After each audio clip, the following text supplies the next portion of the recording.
Hi, this is Bill. So on this demo, I'll be discussing about business rules. And as you can see on the left, I navigated already on the application menu, type in business rules. And as you can see, it exists on different modules. And the most main one, since it's basically part of the platform, it's on the system definition. So I click business rules, and you will see here on the content menu, right, the different tables that is sitting in, right? So for example, I could dive in and type in incident, and there's quite a few business rules running on the incident itself, right? So business rules basically it helps you manage information before it writes to the database or any activities happening before it reaches the database and after the return of the informational data from a database, right? So let us drill down on one of these examples under the incident table. So you will see here, let's fix this. This is record in the global application. And let's make sure we are in the global. So let's move there and like that. Now, if you're on the right scope, right? So basically what happens, a business rule can basically do some customizations, right? If you are inside the scope or scope app or outside the scope app, right? So this is one good example that you're basically seeing at the moment.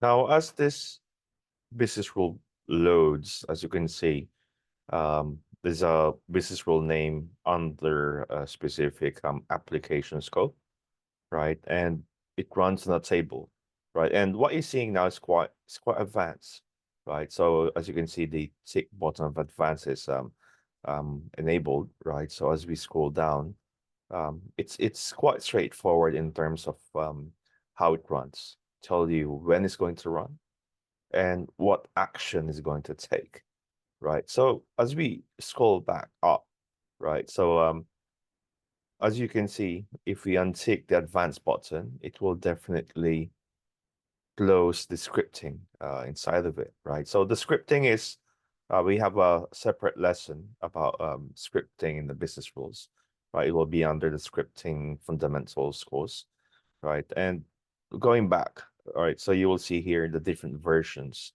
that a business rule, I mean, any changes, if you drill down, you'll be able to see different versions that he has basically created, right? So you have when to run, and you will see here, is it before coming into the database, right? After the database has been reached. So this is returning, coming back.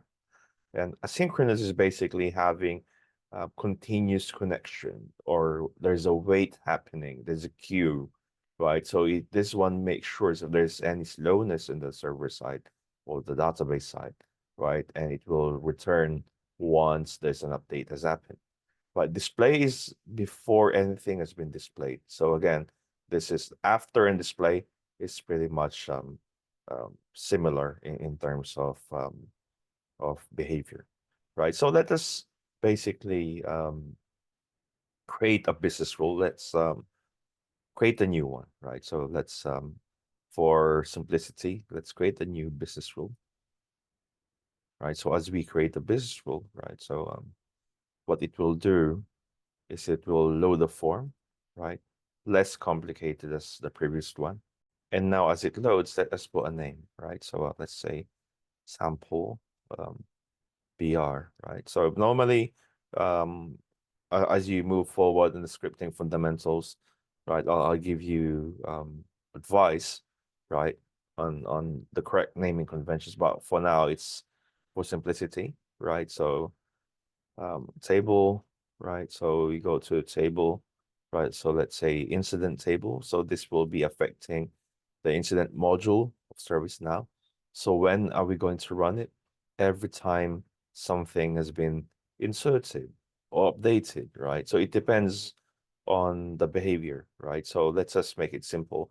Every time something is inserted, right? Do you have any additional conditions, like let's say active is basically true and you could add some more, right? And you can basically take an action, right? So you can basically add the start date, right? But you can pre-populate data, right? You can pre-populate the form depending on the conditions, which is uh, derived from this decisions that you would like to run.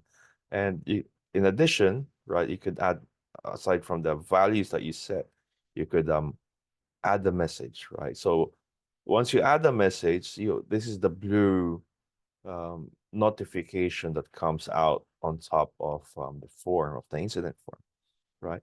So basically you can see here as you um, choose what actions that will take place, right?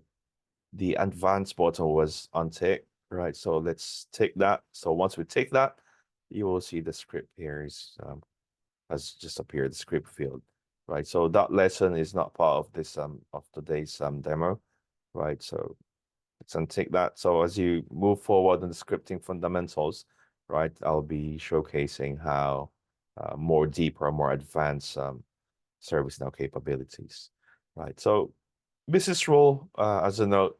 So this is classic in the ServiceNow platform, depending on what you would like to achieve. But if you're looking at setting values, so we recommend using Flow Designer instead. And you can still use the add message, right? And be able to have light modifications or predetermined information. But it is recommended that you use Flow Designer instead of like using business rule. I hope I managed to help you out and what business role is. Thank you so much for your time, and like and subscribe, and I'll see you in my next video.